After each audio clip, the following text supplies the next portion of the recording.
नमस्कार दोस्तों, आपने जीरो यानी शून्य के बारे में जरूर सुना होगा।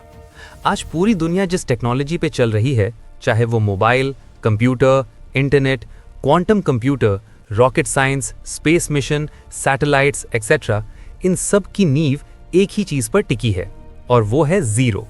लेकिन सवाल ये है, जीरो आया कहां से, इसकी जरूरत क्यों पड़ी और क्या सच में जीरो का रिश्ता भारत से है? आज इस वीडियो में मैं कोई कहानी या गर्व की बात नहीं बताने वाला, बल्कि फैक्ट्स और प्रूफ्स के साथ जीरो की पूरी सच्ची कहानी बताने वाला हूं। पार्ट 1, जीरो से पहले की दुनिया। हजारों साल पहले इंसान गिनती करना जानता था, लेकिन अगर कुछ भी नहीं हो या खाली हो तो उसे बताने का कोई तरीका नहीं था। मान लीजिए किसी व्यापारी के पास 5 सिक्के हों, वो गिन सकता था, लेकिन अगर 0 सिक्के हों, मतलब कुछ भी नहीं हो, तो वो कैसे बताएगा? यही सबसे बड़ी प्रॉब्लम थी। दुनिया की कई पुरानी सभ्यताओं में संख्याएं थीं, लेकिन जीरो एक संख्या नहीं था। बेबीलोनियन सिविलाइजेशन खाली जगह छोड़ती थी। रोमन न्यूमरल्स में जीरो था ही नहीं, इसलिए बड़ी संख्याएं लिखना मुश्किल था।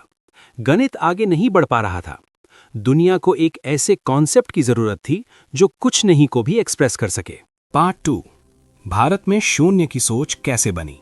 भारत में शून्य सिर्फ गणित नहीं था, बल्कि एक फिलोसॉफिकल आइडिया भी था। संस्कृत में शब्द है शून्य, पर इसका कोई न्यूमेरिकल लेटर नहीं था, जिसका मतलब है खाली, वॉइड, नथिंगनेस। ये शब्द उपनिषदों, बौद्ध दर्शन और भारतीय दार्शनिक ग्रंथों में पहले से मौजूद था।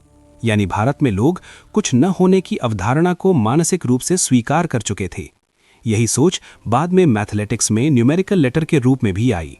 पार्ट 3, आर्यभट्ट की असली भूमिका, फैक्ट चेक। अब बात करते हैं महान भारतीय गणितज्ञ आर्यभट्ट की। आर्यभट्ट का समय था 476 ईस्वी, मतलब 2026 माइनस 476 बराबर 1550 साल पहले। उनका प्रसिद्ध ग्रंथ है आर्यभट्टीय। अक्सर कहा जाता है कि जीरो का आविष्कार आर्यभट्ट ने किया, लेकिन यहाँ एक बहुत जरूरी फैक्ट समझना चाहिए। सच्चाई ये है कि आर्यभट्ट ने जीरो का सिंबल यानी शून्य इन्वेंट नहीं किया। इसका प्रूफ ये है कि उनके ग्रंथ आर्यभट्टीय में जीरो का अलग चिन्ह नहीं मिलता। लेकिन इसका मतलब ये नहीं कि आर्यभट्ट का योगदान छोटा था। असल में आर्यभट्ट ने जिस प्लेस वैल्यू सिस्टम यानी पोजिशनल नंबर सिस्टम का इस्तेमाल किया, वही जीरो की फाउंडेशन बना। उन्होंने बड़ी संख्याओं की गणना की, ग्रहों की दूरी और समय निकाला, दशमलव प्रणाली का प्रयोग किया। ये सब जीरो के कॉन्सेप्ट के बिना संभव नहीं था।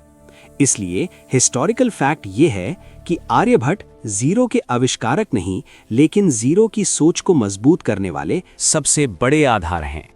पार्ट 4, जीरो को संख्या किसने बनाया। आर्यभट्ट के लगभग 200 साल बाद एक और महान गणितज्ञ आए, ब्रह्मगुप्त।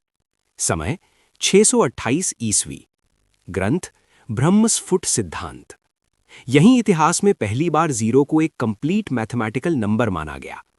ब्रह्मगुप्त ने साफ लिखा, किसी संख्या में से वही संख्या घटाने पर जीरो मिलेगा। जीरो में कोई संख्या जोड़ने पर वही संख्या रहेगी। जीरो को किसी संख्या से गुणा करने पर जीरो ही मिलेगा। यह बहुत बड़ा बदलाव था। अब जीरो सिर्फ खाली जगह नहीं था, बल्कि गणित का नियम बन गया था। ये दुनिया का पहला रिटन प्रूफ है जहां जीरो को एक संख्या माना गया। पार्ट 5, जीरो का सबसे पुराना भौतिक प्रमाण। अब सवाल आता है, क्या जीरो का कोई फिजिकल प्रूफ है? हाँ है।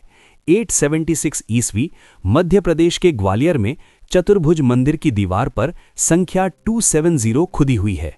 उसमें जो गोल चिन्ह है वही जीरो है। ये दुनिया का सबसे पुराना सुरक्षित जीरो इंस्क्रिप्शन माना जाता है।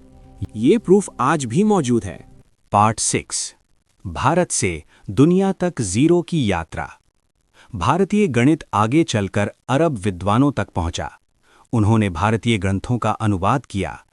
अल ख्वारिज़मी की किताब अल हिसाब अल हिंदी।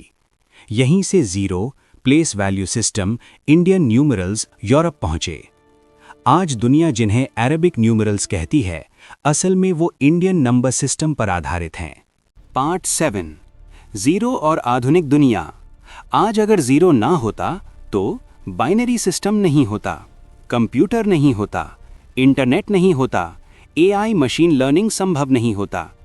आज का चैट जीपीटी भी 0 और 1 की भाषा पर ही काम करता है।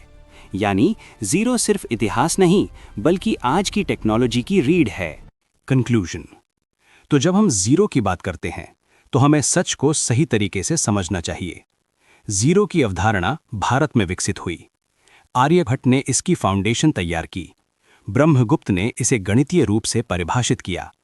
इसलिए पूरे सम्मान के साथ नमन है महान गणितज्ञ आर्यभट्ट को और ब्रह्मगुप्त को, और धन्यवाद है भारत को जिसने दुनिया को 0 जैसा सबसे शक्तिशाली विचार और सिंबल दिया। ये वीडियो गर्व की कहानी नहीं है, ये डॉक्यूमेंटेड हिस्ट्री है, फैक्ट्स और प्रूफ्स के साथ। Thank you for watching. Please subscribe the ghost king YouTube channel.